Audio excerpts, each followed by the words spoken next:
bien. Donc aujourd'hui, 4e semaine du procès jubilaire, on est à la 15e journée et on va donc couvrir l'audience du mardi 14 octobre 2025 qui va être consacrée aux plaidoiries des avocats des parties civiles. Donc il y a 7 sur 9 avocats qui vont développer leur vision du dossier devant la Cour aujourd'hui. Donc c'est parti, allons-y. Mardi 14 octobre, ce 15e jour du procès verra le début des plaidoiries. 7 des 9 avocats des parties civiles développeront leur vision du dossier devant la Cour. Dans l'ordre, nous aurons donc Maître Akori qui représente Anne, une amie de Delphine, Maître Rongier pour Emeline, une autre amie, Maître Vala pour Nadine Jubilard, donc la mère de Cédric, Maître Pressec pour Lolita, la cousine de Delphine, et Maître Batik pour l'oncle et la tante de Delphine, et je crois également maintenant qu'il sera le conseil de l'amant de Delphine, puisqu'il s'est récemment constitué partie civile. Il y aura également Maître Nakache et Maître de Caunes pour les frères et la sœur de Delphine. Donc c'est Maître Akori qui va ouvrir le bal et commencer sa plaidoirie. Sachant qu'aujourd'hui Justine Campion ne sera pas présente, je vais lire les tweets d'autres journalistes présents au procès. Donc on commence par Maître Akori. Je vais respecter la place qui est la mienne, avocate de l'amie, de la confidente. Anne, c'était celle qui savait, celle qui l'a couverte. Je n'avais qu'une seule mission, protéger une parole pour vous permettre de l'entendre et de faire le tri sereinement. Moi, j'ai pas cherché à extorquer des aveux à un accusé, déjà cloué au pilori. Sincèrement, j'ai juste voulu rappeler discrètement que la responsabilité qui nous incombe à tous, c'est de vous aider à juger un homme en faisant preuve d'humanité. Moi, je ne pense pas que Cédric est un monstre pervers et froid. Je ne pense pas que c'est un homme qui peut se résumer à des mensonges et des calculs. Cet homme m'a touché par ses failles, son histoire si pathétique, son incapacité à vivre son propre procès.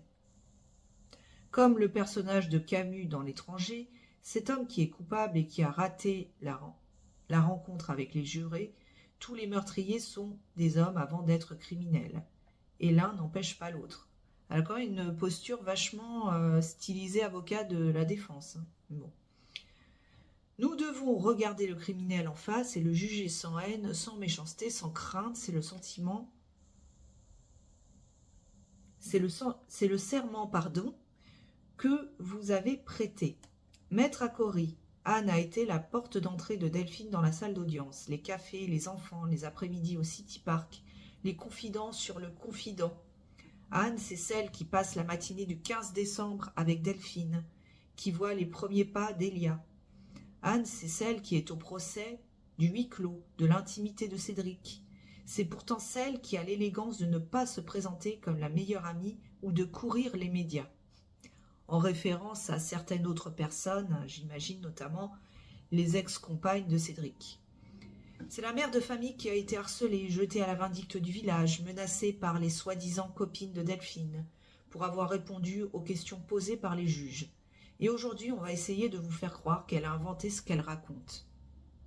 L'invention d'avoir croisé son amie au retour de l'école. Est-ce qu'on peut être juste un peu raisonnable?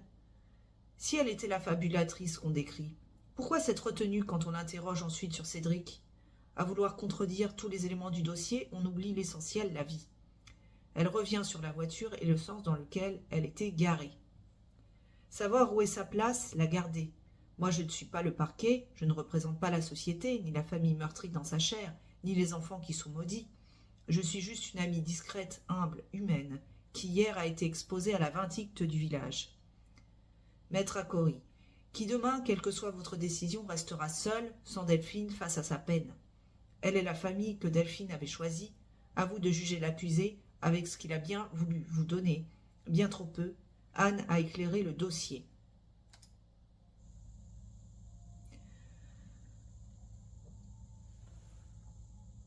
Donc ça, c'était la plaidoirie de Maître Akori. Place à Maître Pauline Rongier pour une autre amie de Delphine. Ce n'est pas le crime parfait, ce crime qui est plein d'erreurs. Le sens de la voiture, les lunettes sur le canapé, les cris entendus par les voisins, la scène de la dispute décrite par son fils. C'est le crime brouillon de l'ouvrier du bâtiment qui ne finit pas sa mission, qui ne sait pas si sa femme met des lentilles, qui ne fait attention qu'à lui. Toujours maître Rongier, on n'a pas la sculpture du sculpteur, mais on a le moule. On n'a pas le gâteau du pâtissier, mais on a la recette. Et cette paternité du crime est même revendiquée par Cédric, qui va se confier à plusieurs proches. Maître Rongier plaide le féminicide, qui est souvent la première violence physique dans le couple, qui intervient au moment de la séparation et est toujours précédé de contrôles coercitifs. Cette affaire, c'est le cas d'école du féminicide. Non seulement il l'a tué, mais il l'a fait disparaître à jamais. Il va falloir du courage pour condamner quelqu'un sans corps, mais ce courage, il va falloir que vous l'ayez. Il y a dans cette affaire un moment historique qu'il ne faut pas manquer, une étape fondamentale dans la lutte contre les violences conjugales. On a du mal à admettre qu'il y ait un meurtre conjugal sans corps. Toujours maître Rongier, si vous ne le faites pas, il y aura encore des petits jubilards, des Jonathan Daval, qui se diront qu'ils peuvent faire disparaître le corps et échapper à toute culpabilité. Cette absence de corps, c'est pas une preuve en moins, mais une sauvagerie de plus. Donc maître Rongier pour une autre amie de Delphine, Amy. Amy, c'est l'amie qui ne s'est jamais résignée, qui a toujours cherché le corps de son amie, qui n'a jamais accepté de faire sans, qui l'a cherché partout, dans les forêts, dans les bois, qui espérait la trouver vivante, puis blessée, puis morte. Durant ce procès, elle a encore espéré, Amy, qu'on allait apprendre quelque chose qui permettrait de retrouver Delphine. Comment rester insensible quand son amie, qui est une maman, n'est pas retrouvée, n'a pas de lieu de recueillement? Elle veut simplement restaurer la dignité de Delphine, de celle qui a été effacée jusqu'au point de faire disparaître son corps. On ne sait jamais... C'est pas clair la phrase. On ne sait jamais qu'il y avait besoin du corps de Delphine pour condamner celui-ci. Si cette affaire est devenue si médiatique, c'est qu'il y a une grande difficulté à condamner sans corps. Mais pour nous, tout est là. Il n'y a pas de corps, mais il y a tout. Donc un féminicide n'est jamais un acte ponctuel, c'est toujours l'aboutissement d'un processus. Quand on n'a pas de cadavre, on regarde tout le reste. C'est d'abord la rencontre de deux personnes, avec des profils qu'on retrouve dans tous les féminicides. Un homme sur lui, avec un besoin d'aide d'une femme. Une femme pas sûre d'elle, avec de l'empathie, un ascendant. On a entendu sa famille, ses amis, qui tous ont senti la difficulté dans laquelle se mettait Delphine malgré ses périodes de lune de miel. Et puis il y a l'isolement. Il l'a vidée de son énergie, de sa confiance en elle et de son estime. Et surtout quelque chose que l'on voit systématiquement dans les féminicides, les violences au moment de la grossesse. Je repense à cette scène de violence qui intervient lorsqu'elle était enceinte de Louis. Il y a des violences sur les enfants. On parle aujourd'hui de violence intrafamiliale. Et c'est une sorte de violence permanente. Il y a cette humiliation imposée par cette maison, jamais terminée. Ce que j'ai écrit, qui est ressorti de cette audience, ce que j'ai décrit, et qui est ressorti de cette audience, c'était une chape de plomb dans laquelle était Delphine. Et un jour, en 2020, elle a eu un sursaut de vie. Cette volonté de s'en sortir, et Cédric le sait. Il surveille son téléphone. Elle se bat. Elle surveille son téléphone. Financièrement, elle essaie de couper les amarres. Elle s'épuise. Elle travaille de nuit. Et elle ne peut pas préparer son départ. Elle commence à s'en sortir. Elle supprime la procuration. Il la menace. Il l'épie. Elle écrit à ses amis que ça va très mal. Et lui commence à se confier à sa mère, à un de ses amis. Le 15 décembre, elle change les codes de sa carte bancaire. La rupture se dessine, se profile. Alors il passe à l'acte. À 22h08, il va commettre un crime de propriétaire. Ce crime pour lequel on n'a pas de cadavre. On l'imagine très bien. Il se fait appeler le magicien en prison. Il fait disparaître beaucoup de choses. Le corps, son téléphone, son historique Google et peut-être des tâches. Mais ce crime est loin d'être parfait. C'est un crime brouillon. celui de cet artisan qui ne finit pas les détails, de cet homme qui ne fait qu'attention qu'à lui, qui ne sait pas si sa femme met des lentilles, comment elle gare sa voiture. On n'a pas la structure du sculpteur, mais le moule. On n'a pas le gâteau du pâtissier, mais la recette, cette paternité du crime, est même revendiquée par Cédric Jubilard. Et il y a le dénigrement de Delphine qui continue. Dans sa première audition, il est déjà en train de la critiquer alors qu'elle a disparu. Il ne pense qu'à lui, à sa maison. Et encore, pendant ce procès, on avait les proches de Delphine, unanimes pour parler d'elle, pour la décrire de façon élogieuse, et de l'autre son mari, le père de ses enfants, qui n'a pas été capable de dire la moindre chose positive sur elle. Dans cette affaire, il n'y a pas de corps, mais il y a tous les éléments du féminicide. Il va falloir du courage pour condamner quelqu'un sans corps, mais ce courage, il va falloir que vous l'ayez, car au-delà de l'affaire Jubilard, il y a dans cette affaire un moment historique. Cette absence de corps n'est pas une preuve en moins, c'est une sauvagerie en plus. Delphine est morte tuée par son mari, son corps a été dissimulé par son époux meurtrier. Alors qu'elle n'a même pas son nom, n'est même pas déposé sur... Ah oui, alors que son nom n'est même pas déposé sur une sépulture, c'est pas que j'arrive pas à lire, hein, c'est que parfois, c'est un petit peu mal retranscrit, ce qui est tout à fait normal, puisque ça se fait au fur et à mesure. Donc je recommence. Alors qu'elle n'a même pas son nom déposé sur une sépulture, lui pense à déposer le sien. Sa célébrité, il ne la doit qu'à son crime. Et oui, parce qu'il paraît qu'il a fait, je crois, breveter son nom Jubilard, qu'il a déposé à l'INPI pour éventuellement, pourquoi pas, hein, si on se projette dans un futur plus ou moins proche, se dire, dans l'hypothèse où je suis acquittée, eh bien, pourquoi ne pas me faire de la pub en publiant mes mémoires et je toucherai des droits d'auteur dessus, et donc je veux que mon nom soit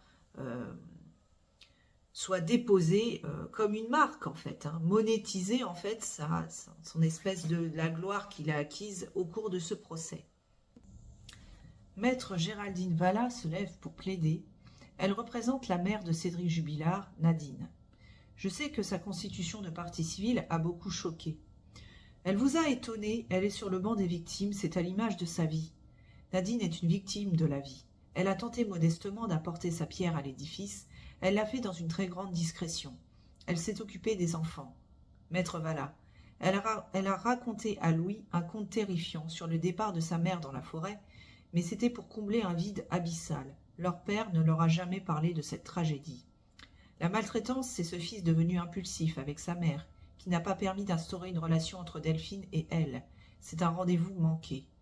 Maître Valla revient sur le placement en garde à vue de sa cliente en juin 2021. On prolonge, on perquisitionne. Une seule préoccupation la traverse. Où vont dormir les enfants? Puis on la confronte à son fils. Elle prend les rênes, supplie son fils de dire la vérité et de penser aux petits.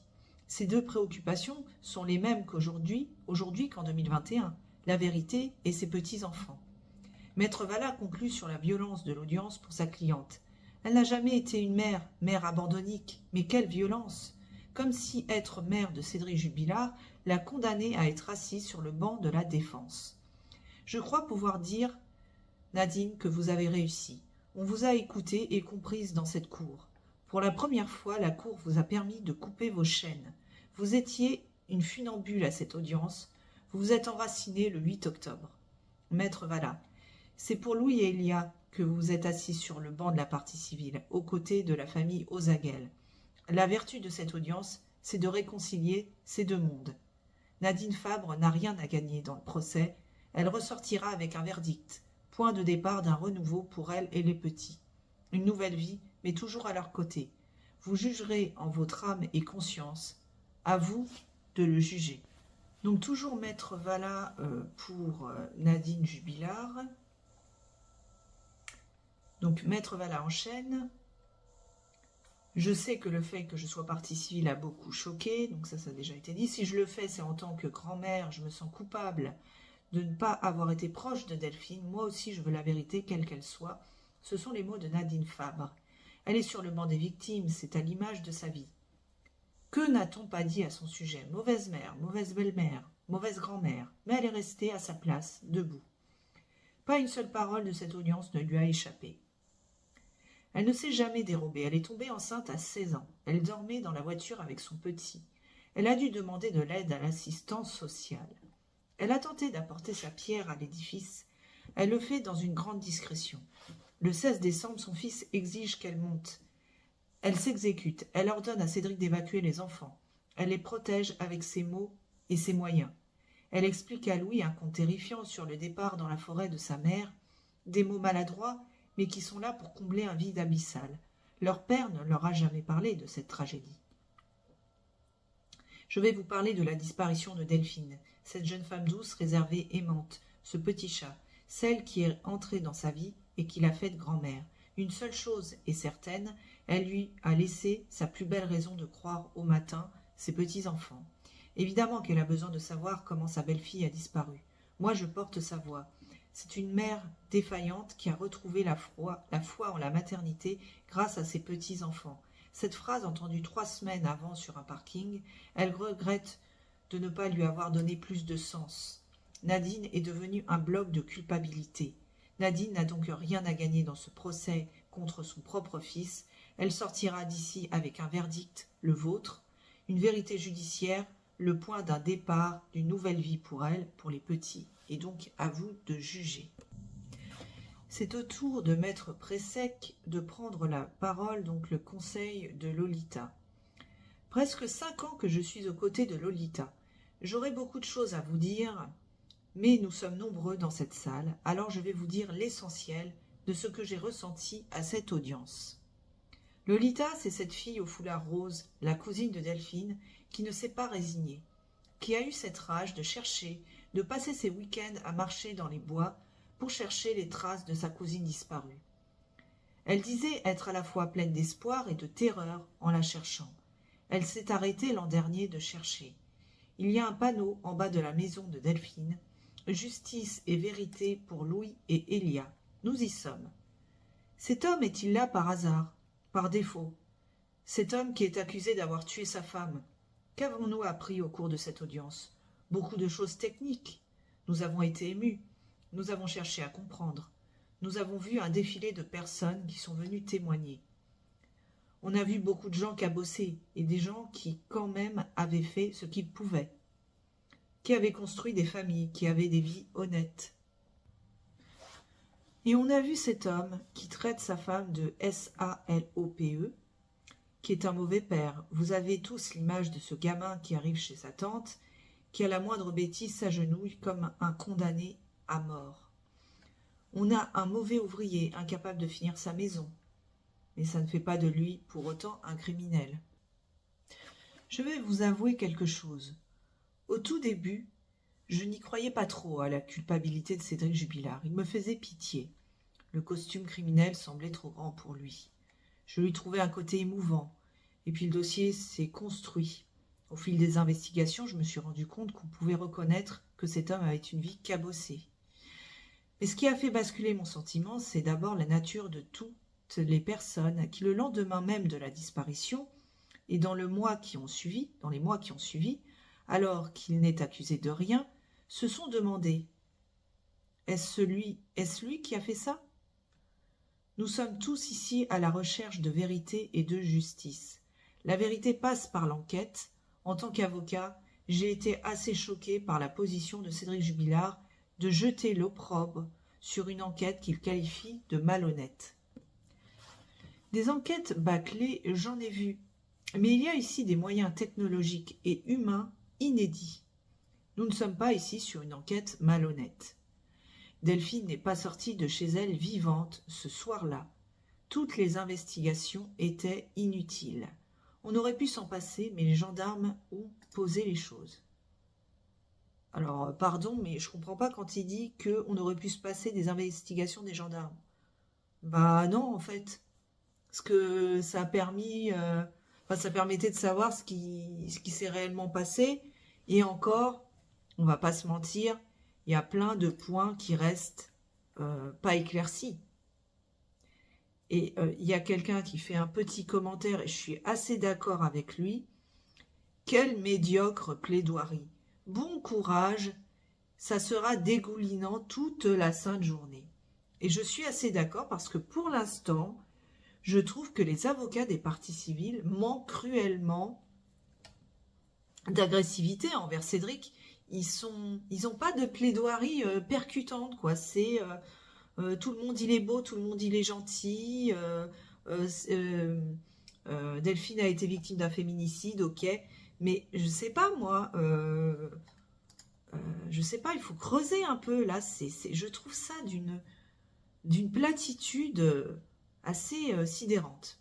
Bref, ce n'est que mon avis. Alors, petite parenthèse aussi, je fais une petite parenthèse parce que certains, dans les commentaires, me reprochent d'être partial. Alors, écoutez, spoiler alerte, je fais des vidéos où effectivement je réagis sur ce que je lis.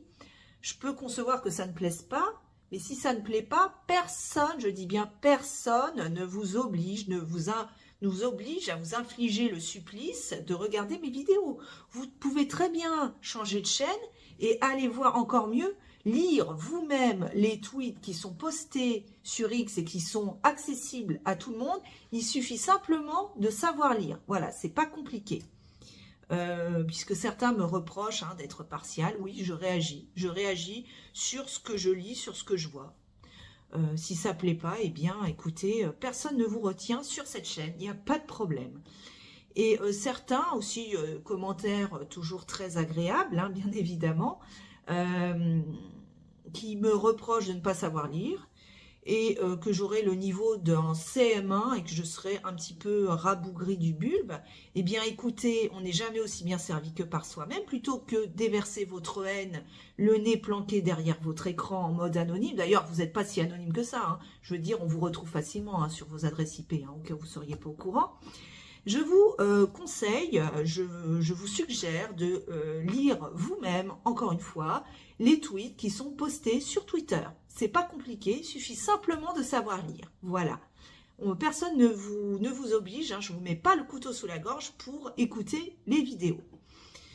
Et d'ailleurs, l'expression rabougri du bulbe, c'est moi qui l'ai instaurée.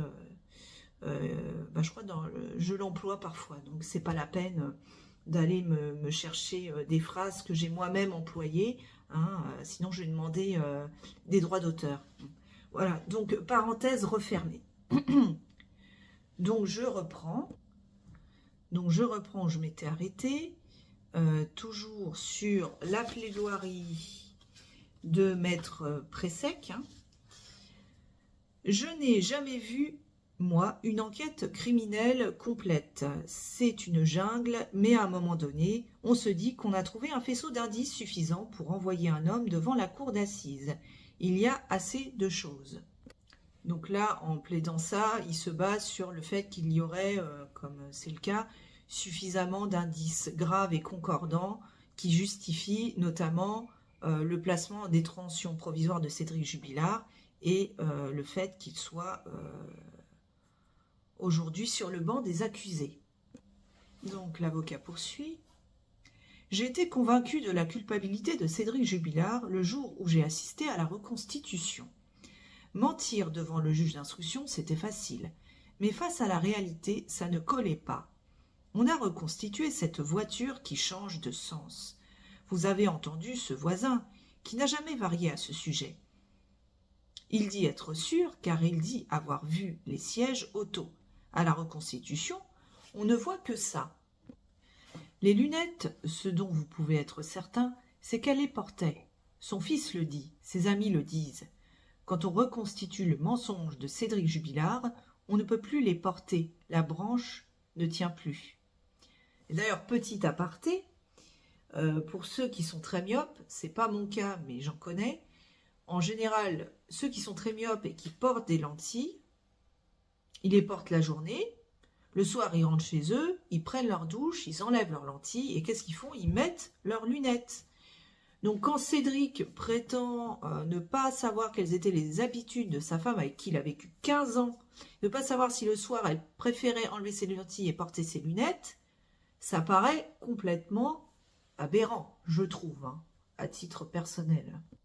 Donc tout ça, ça irait dans le sens qu'effectivement, ce soir-là, Delphine, qui portait ses lunettes vraisemblablement devant la télé, que effectivement la branche des lunettes ne tenait pas bien, mais elle tenait encore. Et donc, il semblerait bien qu'il y ait eu un coup porté sur la branche des lunettes qui fait qu'elle ne pouvait plus les mettre. Je crois d'ailleurs que les lentilles n'ont pas été retrouvées. L'étui à lentilles était bien dans la salle de bain, mais pas les lentilles. C'est quand même aussi assez étrange. Donc Maître Pressec poursuit. Les cris, on les reconstitue, c'était glaçant. La buée, l'expert a été charcuté, il n'a pas varié. Tout ça, c'est le faisceau d'indices qui démontre que cet homme est coupable du meurtre de sa femme. Toutes les pièces du puzzle s'assemblent, et c'est le puzzle de la vérité. Ouais. Enfin, quand même, il oublie d'autres éléments à charge contre Cédric. Il parle des lunettes, il parle de la buée. Oui, il y a le sens de la voiture. Il y a la couenne nettoyée parce que, soi-disant, les chiens ont rené dessus, n'en déplaise à certains. N'en déplaise à certains. Pardon, c'est nerveux. Enfin bref, il y a tout un tas de faisceaux d'indices qui rendent crédible le fait qu'il soit aujourd'hui sur le banc des accusés. Cédric n'est pas un monstre. C'est un homme banal, tristement banal. Il peut parfois être sympathique. Une scène m'a beaucoup marqué. Je l'ai vu sourire vers les parties civiles à s'en décrocher la mâchoire. J'ai failli bondir en pensant que c'était une provocation. En fait, non. Il regardait sa sœur. C'est ça aussi, Cédric Jubilard. Quand il dit qu'il aimait Delphine, je le crois sincère. Delphine aussi a aimé Cédric sincèrement. Pour Delphine, c'était son premier amour. Pour lui aussi, probablement. Et ils ont tout construit ensemble. 2 beaux enfants, une maison. Attention, là, il est en train de virer du côté avocat de la défense. Il va finir par trouver Cédric tellement sympathique qu'il va finir par instiller le doute dans l'esprit des jurés, alors qu'il est quand même censé être du côté des parties civiles, donc de l'accusation. Ils sont vraiment, c'est des vrais nounous, je trouve, les avocats des parties civiles. Hein. Tout en bienveillance, compréhension.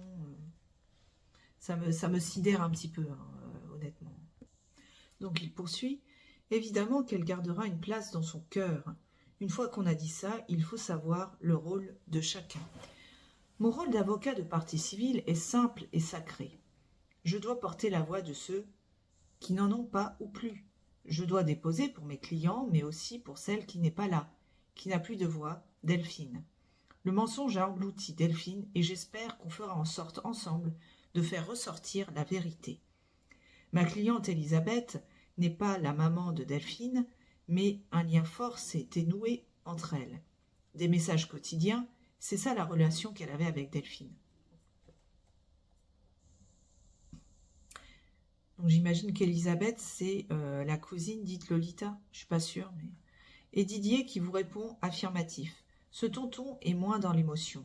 Il veut en découdre avec Cédric. On peut le comprendre. Chacun réagit comme il le peut. Et les cousins qui étaient en première ligne, après la disparition de Delphine, qui ont eu le réflexe d'enregistrer Cédric, car ils sentaient que quelque chose n'allait pas. Ils ne sont pas responsables, ils ne doivent pas être rongés par la culpabilité.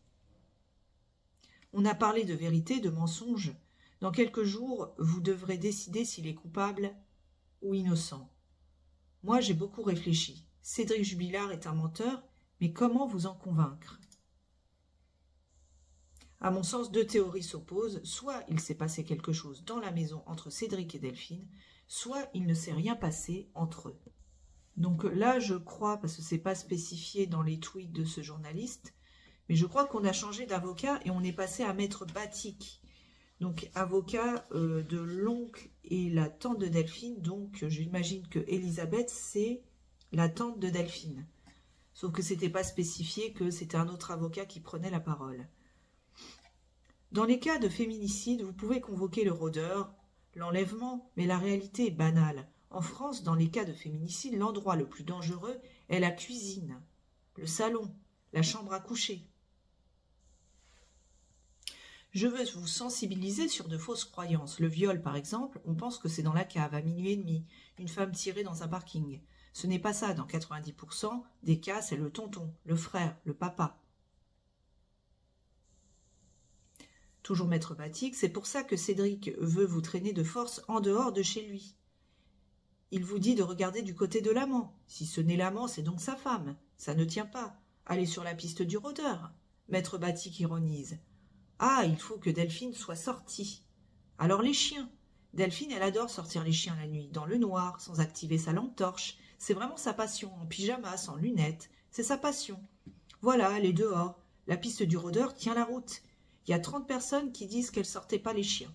Bon, vous avez pensé à l'abandon familial ? Mais sans carte bancaire, sans voiture, sans lunettes, ça marche pas des masses. Sauf si elle est radicalisée. Islam, témoin de Jéhovah, piochez ce que vous voulez. Vous avez des éléments concrets ? Oui, je l'ai vu prier, à genoux, les mains vers le ciel, sur un canapé. Sourire dans la salle, entre parenthèses, ça pourrait être drôle si l'issue n'était pas si dramatique. La théorie de Cédric, c'est pas de scène de crime chez moi. Il ne se passe rien, on dort profondément. Allez voir à l'extérieur. Pourquoi il veut absolument qu'il ne se passe rien chez lui entre 22h50 et 3h50 du matin ? Parce qu'on a une scène de crime. Et si on a une scène de crime, on a un criminel. Mais on a une caméra dans la maison. Une caméra au sens figuré. Premier angle de vue, c'est Louis qui décrit la scène de la dispute entre le sapin et le canapé. Maître Batik file la métaphore. Deuxième caméra, les lunettes. Elles parlent, elles disent. Elles ont éprouvé, subi la violence de ce soir-là. Troisième caméra, les chiens. Les chiens qui aboient, qui alertent, qui sentent un désordre, une tension. On sait que cette scène qui a commencé à l'intérieur se poursuit à l'extérieur. Quatrième caméra, les voisines, qui entendent des cris continus, une personne qui essaie de reprendre son souffle. Cinquième caméra, c'est le voisin qui voit la lumière allumée à l'intérieur à minuit 45, alors que tout le monde est censé dormir. Qui est dans ce salon ? Pour y faire quoi ? La sixième caméra, c'est la machine à laver. La maison est un taudis. Pourquoi Cédric Jubilard veut-il ranger 4 chaussettes ? Dans ce capharnaüm, il veut vraiment ranger 4 chaussettes. Maître Batik, et puis on a la voiture, qui témoigne d'un choc thermique. Il faut qu'un corps chaud soit rentré à l'intérieur. Ça témoigne de cette maison qui n'est pas endormie. Et la voiture a bougé, on le sait aujourd'hui. Elle a changé de sens. Dernier élément, le téléphone. Pourquoi le téléphone de Delphine est aux alentours de la maison jusqu'à 7h48 ? Est borné, j'imagine, parce qu'il manque un mot. Aux alentours de la maison jusqu'à 7h48, si c'est pas Cédric. Ce serait un rôdeur, des ovnis, je ne sais pas quoi. Mais quelqu'un qui reste avec Delphine dans le coffre aux abords de la maison ? Pourquoi pas ? Pourquoi pas ? Ou alors on imagine tout simplement que Cédric a gardé le téléphone de Delphine. Mais je divague, c'est absurde. Restons sur le rôdeur qui met Delphine dans son coffre et tourne autour de la maison, ironise encore maître Batik. Sachant qu'en plus, à cette période-là, on était encore en période de confinement. Deuxième période de confinement. Donc il ne devait vraiment pas y avoir grand monde dehors. La réalité, c'est que cette maison ne dort pas. Cette maison, elle témoigne. Cédric Jubilard est un menteur. Tout le monde le constate, il ment, et surtout, il ment bien. Ce que fait Cédric Jubilard 33 heures après les faits, c'est qu'il teste sa version. L'alibi parfait, c'est Elia. Il se sert de sa fille de 18 mois qui ne peut pas témoigner. Son meilleur moyen, pour ne pas se faire piéger, c'est d'avoir des réponses courtes. On est sûr de ne pas prendre de risques, de ne pas se contredire. Il va dire que tout le monde ment, son fils, les amis, sa mère, les voisins, tout le monde. Maître Batik, la vérité, c'est qu'il ne peut pas hurler son innocence parce qu'il n'a pas le script. Il n'arrive pas à enfiler le costume de l'innocent. Ça se joue comment, un innocent, déjà ? Cédric dit qu'il ne connaissait pas les habitudes de Delphine. Ce n'est pas comme s'il ne la connaissait pas depuis 14 ans. Il ne sait pas si elle se douche, si elle met ses lunettes, mais il connaît par cœur ses habitudes avec le chien. Et quand on lui demande ce que ça lui fait de voir sa femme en lingerie pour un autre, il dit que ça ne lui fait rien de plus. Évidemment, si ça crée un volcan en lui, ça ne va pas arranger ses affaires. Et quand on lui demande pourquoi il ne crie pas son innocence, il dit « je ne vais pas faire de bruit dans le micro ». C'est une réponse. La vérité, c'est qu'il ne peut pas hurler son innocence, car il n'a pas le script de l'innocence, vu qu'il ne l'est pas. Il ne peut pas inventer, il n'a pas lu le rôle. Ça se joue comment un innocent ? La réalité, c'est qu'il allait tout perdre, son premier amour, celle qui lui donnait un statut, une image, sa stabilité affective et financière. Il s'effondre. Cédric Jubilard est pris dans un engrenage. C'est un naufragé, et Delphine est sa bouée de sauvetage, il ne la lâchera pas coûte que coûte. Il tente de la reconquérir, il lui laisse de la latitude, il s'aplatit, il s'humilie, il lui écrit de courrier un SMS pathétique. « Je t'aime, dis-moi, je t'aime ». Il supplie pour un mot d'amour. C'est vous dire le désespoir dans lequel il est enferré. Cédric Jubilard n'est pas un monstre, mais un naufragé. Ce qui est un rêve pour Delphine est un cauchemar pour Cédric. Le maître des horloges reprend la main et veut arrêter le temps.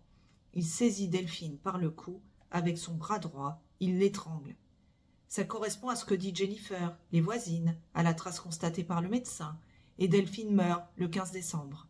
Si lui ne peut pas la garder, elle n'appartiendra à personne. Mesdames et messieurs les jurés, vous n'avez pas le pouvoir de réparer, mais celui de rétablir Cédric, de rétablir la vérité. Cédric Jubilard a tué Delphine. Elle avait un rêve qui s'est transformé en cauchemar. Faites en sorte que la vérité ne soit pas transformée en mensonge. Vous êtes les derniers remparts. Donc le journaliste fait un commentaire. Quelle plaidoirie de maître Vatic. Et là je suis assez d'accord pour le coup. Enfin une plaidoirie incisive, percutante et agressive. Sur les bancs de la presse, une de mes voisines n'a pas pu retenir ses larmes. L'audience est suspendue jusqu'à 13h30. Donc a priori, il restera 2 avocats pour les parties civiles à entendre cet après-midi. Donc les plaidoiries de maître Nakache et maître Decaune qui représentent les frères et sœurs de Delphine Jubilard. Donc reprise de l'audience. Maître Nakache est à la barre. Donc maître Nakache, c'est le conseil de certains frères et sœurs de Delphine Ozaguel. Donc aujourd'hui, vous devez rendre la justice. Mais pour cela, la première chose que je vous demanderai, c'est d'oublier tout ce que vous avez pu entendre en dehors des murs de ce palais de justice. Oubliez ce que pensent les journalistes, ce que pensent vos collègues, vos amis. Il y a toujours quelqu'un dans votre entourage qui va savoir, qui va vous parler de cette affaire. Depuis bientôt 5 ans, vous avez tout entendu. On vous a tout dit sur cette affaire, sur la teneur de ce dossier. Pour moi, on vous a même formaté. Vous n'avez eu de cesse d'entendre les avocats de la défense répéter à chaque interview que ce dossier était vide. Tellement vide que nous en sommes à la 4e semaine de ce procès. Ce dossier est un travail que je n'ai jamais vu. Il est rare de voir un tel travail. Ça m'a impressionné, il va falloir en tenir compte. Dans ce dossier, on est allé tellement loin et la défense est allée tellement loin. On est allé jusqu'à salir. Chaque acteur de ce dossier a fait l'objet d'une petite crasse. Les gendarmes, tout d'abord. C'est la première fois que je vois des gendarmes à ce point maltraités, puis ça a été le procureur. Je ne pense pas que la justice est à ce point sournoise. Oui, le procureur qui avait été mis en cause par la défense la première semaine du procès. On l'avait accusé d'avoir rapporté de fausses informations et que le dossier était directement à charge contre Cédric Jubilard. Les moyens qui ont été mis en œuvre démontrent qu'aujourd'hui, on ne s'est pas trompé. Il va falloir se mettre à la place de mes clients, les frères et sœurs de Delphine, des gens dont la dignité est la seule boussole dans ce dossier. Aujourd'hui, je voudrais penser à Delphine, une jeune femme de 33 ans, les yeux pétillants, une beauté, une femme qui se levait tous les matins ou plutôt tous les soirs pour soigner les autres. Son sourire apaisait les malades, les peurs des patients, et dont les mains guérissaient certaines blessures. Elle était une mère à rayons de soleil. Aujourd'hui, alors que ce procès approche de sa phase décisive, il convient de sceller la justice pour Delphine. Delphine méritait une vie de rêve, un mariage dans la cathédrale d'Albi, un nouvel enfant. Elle a été piégée dans la fin de mariage toxique. Ce dossier, ce sont les larmes figées de Delphine et les preuves irréfutables d'un féminicide. Alors j'ai remarqué que les avocats de l'accusation, de partie civile donc, placent leur ligne de défense en accusant Cédric d'avoir commis un féminicide. Donc elle a donné son cœur à Cédric. De cette union va naître 2 enfants. Ce cœur s'est brisé. Delphine est la mère de Louis et Elia. Ils étaient sa raison de vivre, elle assumait tout, le ménage, les finances. Cette maison était inachevée, symbole de ses promesses brisées, dans laquelle elle dormait sur le canapé, en essayant d'éviter les avances forcées d'un époux. Cédric est passé de la jalousie à l'oppression, une sorte de chasse à la femme à l'occasion de laquelle Cédric a été le chasseur. Cédric n'accepte pas son divorce. Il se transforme en surveillant pathétique, paranoïaque. Il reconnaît du bout des lèvres une colère. Je ne pense pas que l'emprise dont elle a fait l'objet ne puisse être considérée comme de l'amour. Finalement, cette strangulation psychologique n'a été qu'un prélude à la strangulation physique. Les choses vont crescendo en octobre, il apprend l'existence de cet amant. En décembre, des vérifications bancaires, la voiture, le body retrouvé dans les affaires d'Elia. On pense que Delphine est persécutée par de tels comportements. L'obsession de Cédric culmine.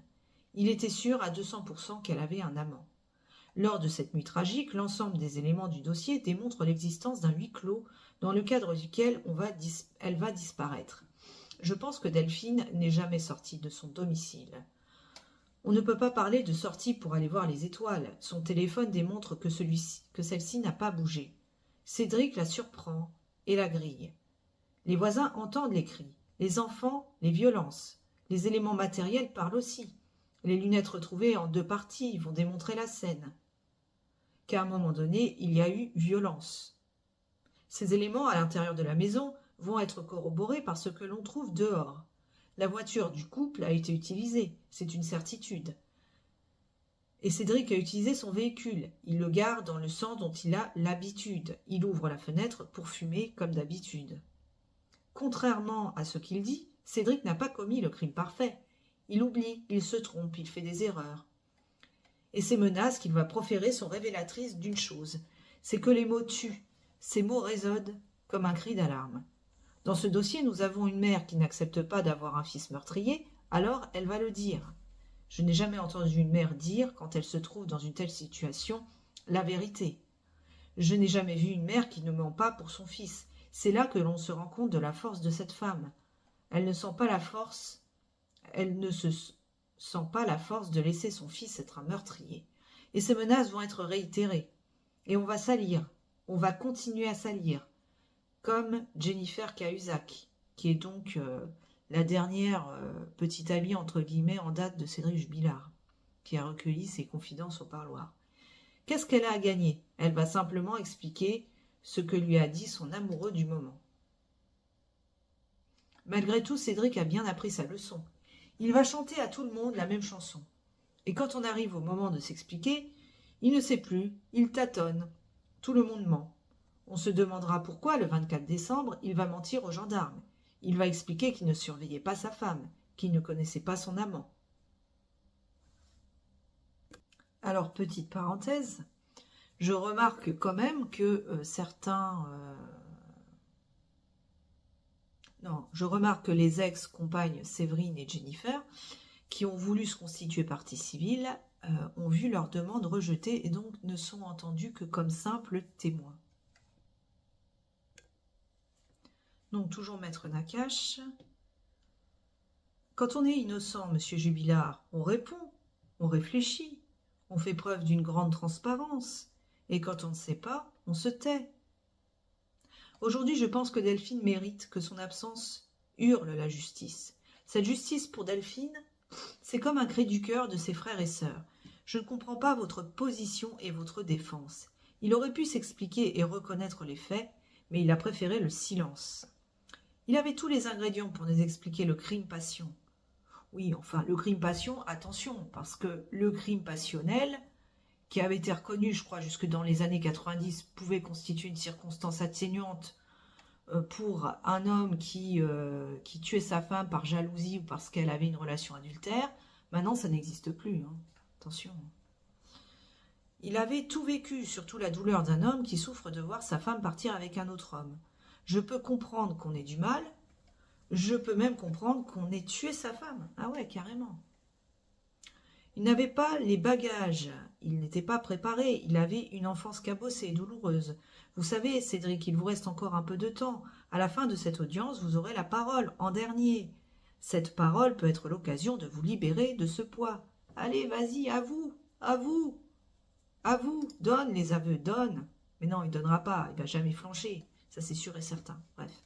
Ce procès n'est pas un jeu, c'est l'examen impitoyable d'un féminicide à huis clos. Il n'existe pas de doute raisonnable.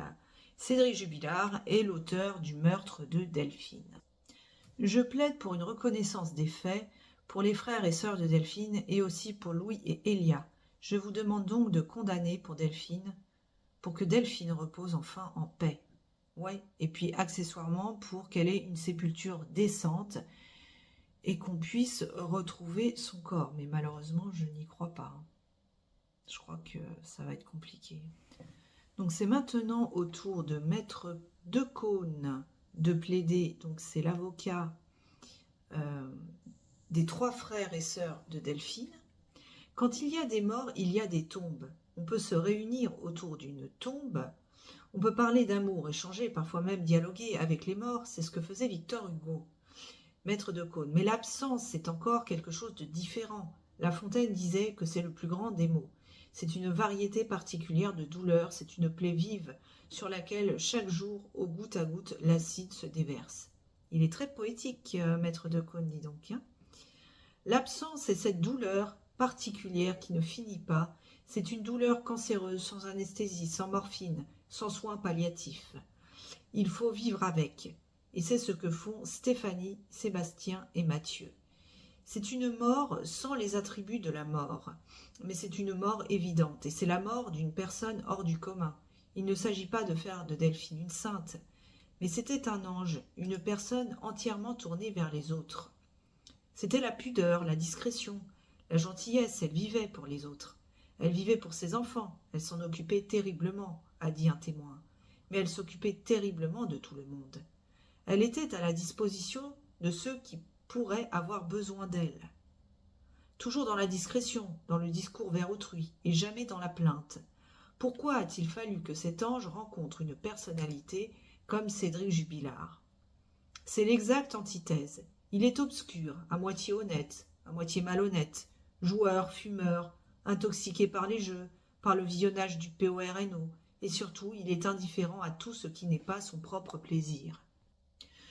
C'est donc exactement le contraire de Delphine. Mais la réalité est là. Le cœur a ses raisons que la raison ne connaît pas.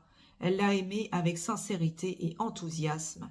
Elle l'a empêché de devenir vraiment un voyou. La mort, on peut vivre avec. Elle fait partie de la vie, de la condition humaine. Le clan Ozaguel a une certaine expérience de la mort. Le décès des parents les a familiarisés avec la mort. Quand Delphine était avec Cédric, elle s'éteignait complètement et c'est comme ça qu'il l'aimait. Il l'aimait inexistante. Laurent Decaune explique que tout change quand Delphine se détache de Cédric, quand elle tombe amoureuse d'un autre homme. Cet ange qui s'était éteint revenait à la vie. Elle était sur le point de s'envoler, de redevenir le papillon qu'elle avait été dans sa jeunesse. Et il est évident que Cédric a vu cette photo, entre parenthèses envoyée à l'amant, et que ceci a contribué au déclenchement de tout ce que nous savons, sans connaître le détail, puisqu'il le scelle dans son coffre-fort mental. Il n'a pas pu supporter qu'elle lui soit infidèle. Cette jalousie est multiforme, complexe. Elle se mélange avec d'autres sentiments. C'est quelque chose qui envahit, dépasse, parce que ça blesse profondément le narcissisme.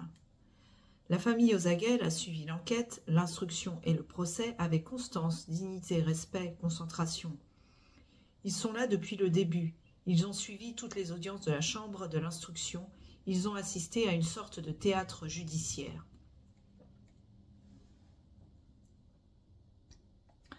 La famille n'a jamais répondu, ils n'ont jamais pris parti ou pas parti. Ils n'ont jamais porté plainte à la présomption d'innocence. Porté atteinte à la présomption d'innocence, pardon. Et pourtant, ils en ont vu des vertes et des pas mûres. Monsieur Jubilard, à ce procès, est quasiment absent. C'est une absence de plus. Quand on s'adresse à lui, on a l'impression d'un mur. Il glisse, il s'échappe, comme une anguille insaisissable. Ses conseils, eux, ont été extrêmement présents dans l'attaque. Maître Decaune dit qu'il y a une stratégie là-dedans. Hier, ses défenseurs ne lui ont posé aucune question lors de son interrogatoire particulièrement musclé. On sait que M. Jubilard est un joueur de poker. Il a une certaine expérience de la manipulation. On a vu Cédric Jubilard se victimiser à l'égard d'un complot de la gendarmerie qui aurait été fomentée contre lui. Tout ceci, c'est de la stratégie, du théâtre, et tout ceci fait un certain mal aux victimes. Mais elles sont fair-play, elles comprennent que c'est le jeu judiciaire. Maître Decaune parle de ce qu'a subi l'amant de Delphine. Est-ce qu'on se représente que cela peut avoir comme effet? Il a cette histoire d'amour avec Delphine, on ne peut pas la lui contester, il a du mal à rompre avec sa compagne, il ne veut pas lui faire de la peine. Oui, bon là, il romance un peu, hein. Il romance un peu quand même l'histoire qu'il y a eu entre cet amant et Delphine, hein, puisqu'on s'est rendu compte que il n'avait peut-être pas ce côté si prince charmant que ça, mais bon, ça c'est un autre débat. Je reprends. Mais voilà, c'est une histoire comme somme toute banale, et il est propulsé sur le devant de la scène médiatique comme étant l'alternative, l'assassin. Est-ce qu'on a réfléchi à ce qui aurait pu conduire Dona-Jean à enlever Delphine? Pour en faire quoi? Quel intérêt de l'enlever et la faire disparaître? Aucun. Donc on a utilisé des subterfuges. C'est une sorte de cruauté. A-t-on le droit, pour se défendre, d'employer des actes d'une telle cruauté envers un tiers? Je ne le crois pas. Au bout du compte, moi je tire quelques conclusions très simples. Cédric Jubilard est un homme capable de faire ce qu'on lui reproche. Il n'a pas d'affect, seul le plaisir compte pour lui. Le plaisir avant tout. Il est impulsif quand il a une frustration, quand il sent qu'il peut perdre le contrôle, mais il reprend le contrôle quand le danger est écarté. Quelqu'un qui lui tient tête, comme ça a pu être le cas de Delphine, qui lui dit « je m'en vais » et le divorce, ça ne va pas être à ton avantage, c'est quelque chose d'insupportable. Mais si cette personne est ramenée à la situation d'un être inerte une fois qu'elle est morte, là, il reprend le contrôle. Il est donc homme à le faire et il a dit qu'il allait le faire. Ça, c'est sûr, il a claironné sur tous les toits qu'il allait supprimer Delphine. Hein. Ça, il n'a fait que le répéter encore et encore. Hein. Ensuite, il se comporte comme quelqu'un qui l'a fait. Il ne pleure pas, enfin, il pleurniche. Il ne la cherche pas vraiment, il se vante de l'avoir fait, et il n'a aucun remords de l'avoir fait. Tout ce qu'on voit de lui est biaisé par un sentiment d'impunité. Il pense que l'absence du corps de Delphine est pour lui l'équivalent d'une carte d'impunité. Pas de corps, pas de meurtre.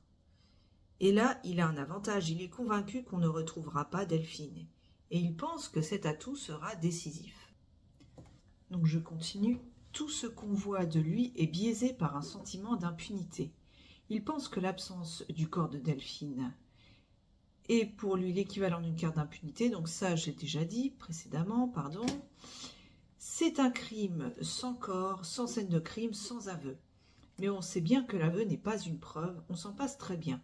Et comme on ne connaît pas les circonstances du crime, on ne connaît pas l'horreur du crime.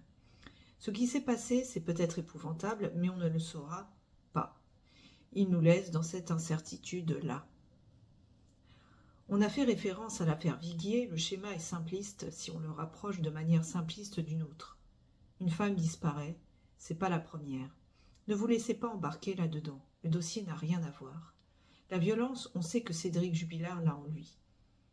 On ne sait pas s'il frappait Delphine, elle ne s'est jamais plainte. Son fils, lui, s'est plaint de violence.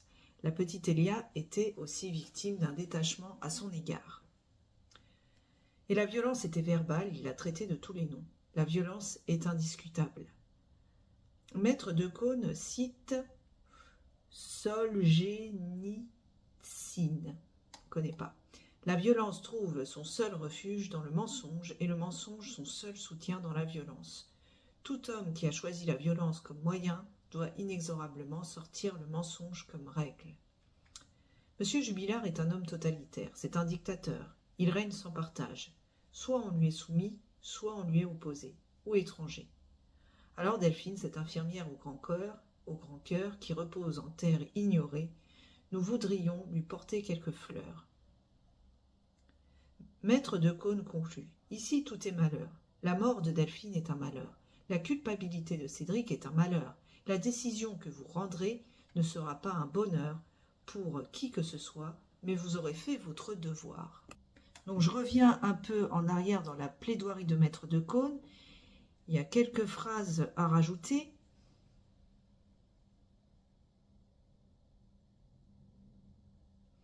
Lui, donc toujours maître de Caunes, lui n'en a tenu aucune reconnaissance en parlant de Cédric. Il a toujours laissé s'occuper de tout, l'intendance, les enfants, le travail, mais au bout du temps, elle s'est quand même dit au fond d'elle-même « Mais qu'est-ce que je fais avec cet homme ? Est-ce qu'il n'y a pas d'autre homme à connaître que de rester dans cet enfer, dans cette impasse conjugale, cette tristesse conjugale, cette soumission conjugale ?» Ce terme soumission ne plaît pas à M. Jubilard, qui dit « Elle pouvait sortir le soir, mais quand ils étaient ensemble, elle n'existait plus, et c'est comme ça qu'il l'aimait. Il l'aimait inexistante, elle s'éteignait car elle avait honte. » Je poursuis. Elle ne pouvait estimer Cédric Jubilard bien longtemps. Alors elle a pris des initiatives. Elle s'est inscrite sur un site de rencontre. Et il y a eu cette rencontre presque inespérée avec ce monsieur Donageant, qui allait devenir un personnage important de ce dossier. Et là, tout démontre que cet ange qui s'était éteint était en train de revenir à la vie. Elle était euphorique, elle était sur le point de s'envoler. La chrysalide allait devenir le papillon qu'elle était dans sa jeunesse et sa beauté était intacte. Comme sur la dernière photo qu'elle a prise pour Donageant, c'est la photo du bonheur mais aussi du malheur. Il est évident que Cédric Jubilard a vu cette photo. On aurait pu imaginer que Cédric Jubilard respecterait cette beauté, même après l'avoir détruite, même après l'avoir fait disparaître, mais malheureusement, il a adopté le comportement qui consiste à dégrader Delphine, à la salir. Il lui a porté des blessures directes. C'était une femme légère qui courait les hommes, entre guillemets. C'était une mauvaise mère. Elle était rejetante envers sa fille, soi-disant. Elle était colérique. Elle a très vite lâché le couffin. Je compensais. Comment peut-on dénigrer à ce point Delphine ? Comment peut-on lui porter des blessures supplémentaires en lui disant « Votre nouvel amour », en même temps qu'on l'accuse d'être le meurtrier, ce nouvel amour ne vous aimait pas tant que ça et lui aurait été inscrit sur un site de rencontre et avait même un 3e numéro.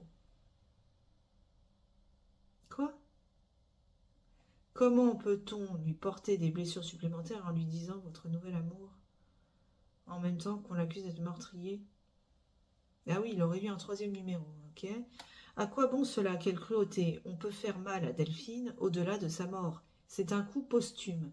Mais tout cela tourne autour du narcissisme jubiliarien. Elle a carrément inventé un adjectif pour qualifier Jubilard, qui doit plus être à l'heure actuelle en train de jubiler, d'ailleurs.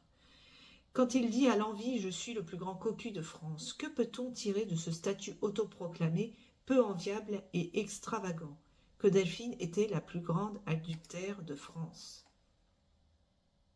Après une abolition mentale est venue la destruction physique. Sa femme était sa propriété, mais il a fallu se résoudre au fait qu'elle était en train de se révolter. Et se révoltant, elle devenait une femme, ce qui était insupportable pour lui. Cette abolition n'est pas incompatible avec la jalousie. Il n'est pas impossible qu'il ait senti échapper à sa propriété, mais qu'il n'ait pas pu supporter qu'elle lui soit infidèle. La jalousie est multiforme, complexe, insinuante, elle se mélange avec d'autres sentiments, elle envahit, elle dépasse, car ça blesse le narcissisme. Son propre abandon affectif ne le privait du sentiment de jalousie qui pouvait susciter chez lui une réaction violente. Là se tient le mécanisme de son passage à l'acte. La famille de Delphine a suivi l'enquête, l'instruction et le procès avec constance, dignité et respect. Ils sont là depuis le début, ils ont suivi toutes les audiences de la chambre d'instruction. Ils ont assisté à ce théâtre judiciaire, Cédric Jubilard demandant sa remise en liberté en profitant à chaque fois pour s'indigner, pour lancer le fameux « un crime sans corps, sans scène et sans aveu ». Monsieur Jubilard, à ce procès, est quasiment absent. C'est une absence de plus. Quand on s'adresse à lui, on a l'impression d'un mur. Les questions rebondissent. Quand on prend un sujet, il glisse, il s'échappe, alors que ses conseils ont été extrêmement présents dans l'attaque. Il y a donc une stratégie là-dedans. Alors qu'il avait beaucoup de questions à poser, ses défenseurs n'en ont posé aucune. Il joue au poker, il sait jouer ses cartes, ses avocats ont répondu à ses demandes, le procureur pêchait originel à chaque expert, il y avait un autre expert, Maître Franck, ça donne l'impression qu'on en fait un petit peu trop, et à chaque fois sur des sujets particuliers qui n'enlèvent pas la vision d'ensemble. On a vu aussi que M. Jubilard et ses avocats se victimisaient à l'égard d'un complot de la gendarmerie. C'était en filigrane, c'était une théorie séduisante dans une France fragile. On n'hésite pas à faire des coups de théâtre qui sont modérés pour des explications simples. Tout ceci, c'est de la stratégie. Le théâtre est fait un certain mal aux victimes, mais elles comprennent que c'est le jeu judiciaire. Mais là où ça dépasse encore les bords, ce sont les accusations insensées envers les personnes comme Madame Maillot ou Dona Jean Maquet. C'est effroyable. Mais qu'est-ce qui aurait pu conduire? Donc ça, je l'ai déjà dit, mais en fait, je lis un tweet d'un autre journaliste parce qu'il donne des détails que l'autre n'a pas donnés, et vice-versa. Donc, qu'est-ce qui aurait pu conduire Monsieur Maquet, donc l'amant de Delphine, à enlever Delphine? Mais pour en faire quoi? Elle n'aurait alors pas disparu. Quel intérêt pour lui de l'enlever? Aucun. Alors on a utilisé des subterfuges cruels. A-t-on le droit pour se défendre d'accomplir des actes de cruauté comme celui-ci? Je ne le crois pas. Ce qu'il reste de ce procès, c'est un jubilaire cynique et désinvolte, ce ton enjoué qui est la formulation verbale de l'esquive, à tel point qu'on s'est demandé si on n'ennuyait pas M. Jubilard en lui posant des questions. Il est un homme capable de faire ce qu'on lui reproche, il n'a pas d'affect, seul le plaisir compte avant tout. Il est impulsif quand il a une frustration, quand on lui résiste, il reprend le contrôle quand ce danger est écarté. Quelqu'un qui lui tient tête, qui lui résiste physiquement, quelqu'un qui lui dit « je m'en vais, j'en aime un autre », c'est insupportable pour lui. Mais si cette personne est ramenée à la situation d'un être inerte, là il reprend le contrôle et agit de façon rationnelle. Il est donc homme à le faire. Il a dit qu'il allait le faire, ça c'est exceptionnel. Là il dit quand on va connaître un crime on ne l'annonce pas, c'est le thème du film Basic Instinct. Chez Monsieur Jubilard, ça ne marche pas, c'est un instinctif. Ensuite, il se comporte comme quelqu'un qui l'a fait.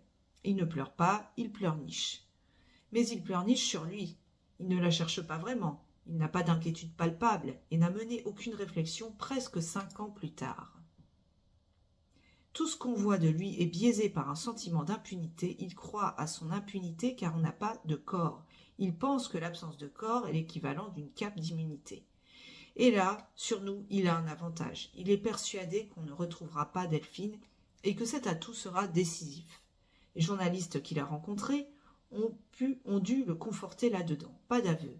Mais ça, qu'il en fasse ou pas, vu ses contradictions, nous n'en avons pas besoin. Mais l'intérêt aussi de la situation, c'est une autre carte à jouer. Comme on ne connaît pas les circonstances des crimes, on ne connaît l'horreur que le crime... On ne connaît l'horreur que le crime a pu représenter. Et ça recule d'autant plus la possibilité pour lui de dire ce qu'il s'est passé. Ce qui s'est passé est peut-être épouvantable, mais nous ne le saurons pas. Le cri, les lunettes, la torche qu'elle a oubliée, la voiture, les chiens qui ne gémissent pas alors qu'ils ont perdu leur maîtresse. Le chien policier, il tient l'opérateur de la gendarmerie presque témoin de son divorce. Tout ceci est presque risible. Le drame de Delphine tient à 2 paramètres, la violence et le mensonge. La violence, Cédric Jubilard l'a en lui. Un prix Nobel de littérature, ça j'avais déjà cité, la violence ne vit pas seule, elle est étroitement liée au mensonge. Toute personne qui a choisi la violence comme moyen doit choisir le mensonge comme règle. Monsieur Jubilard est un homme totalitaire, c'est un dictateur. Il ne partage pas grand-chose, soit on lui est soumis, soit on lui est opposé ou méprisé par lui. Et ce dictateur est lui-même soumis à un tyran, son plaisir. Seul son plaisir compte, tout le reste est littérature. Quand Louis ne fait pas ce qu'il lui impose, il le punit sévèrement. Quand Jennifer refuse de lui apporter sa dose, il la rejette. Seul son plaisir compte. Ici, tout est malheur, la décision que vous rendrez ne sera pas un bonheur pour qui que ce soit, mais vous aurez fait votre devoir face à Delphine. Alors apparemment, l'audience est terminée pour aujourd'hui. Donc c'est, je crois, la journée qui a été la plus courte depuis le début du procès. En tout cas, elle est moins longue que celle d'hier, ça c'est sûr et certain. Donc voilà, une journée assez intéressante concernant les plaidoiries des avocats des parties civiles. sachant que avec En point d'or, je trouve la plaidoirie de Maître Batik qui a été particulièrement percutante et agressive, et qui a vraiment écorné l'image de Cédric Jubilard, hein, qui était déjà bien écorné, mais il a quand même tapé là où ça fait mal, comme on dit, et j'ai trouvé que c'était quand même plutôt pertinent ce qu'il a pu dire. Donc voilà, cette audience s'arrête là. Demain, on entendra les réquisitions du ministère public. Jeudi, ce sera la plaidoirie des avocats de la défense. Vendredi, les dernières paroles de Cédric Jubilard avant l'énoncé du verdict, vendredi en fin de journée. Eh bien, écoutez, moi, je vais m'arrêter là. Si cette vidéo vous a intéressé, n'hésitez pas, comme d'habitude, à liker, lâcher un petit pouce bleu, ça fait toujours plaisir. Commentez, partagez, boostez la vidéo et encore mieux, abonnez-vous puisque, comme je vous l'ai déjà dit, ça aide pour l'algorithme, ça donne plus de visibilité à mes vidéos et à ma chaîne sur YouTube. Donc, n'hésitez pas à vous abonner si ce contenu vous intéresse. Donc voilà, écoutez, n'hésitez pas aussi à me dire ce que vous avez pensé de ces plaidoiries des avocats des parties civiles. Est-ce que c'était pertinent? Est-ce que, à votre avis, ça peut faire pencher la balance en faveur de l'accusation? Est-ce que Cédric Jubilard finira par avouer quelque chose à l'issue du procès? Moi, personnellement, je pense que non, malheureusement. Bref, n'hésitez pas à commenter. Moi, je vous dis à très bientôt, donc à demain pour la prochaine vidéo. Et d'ici là, affaire à suivre.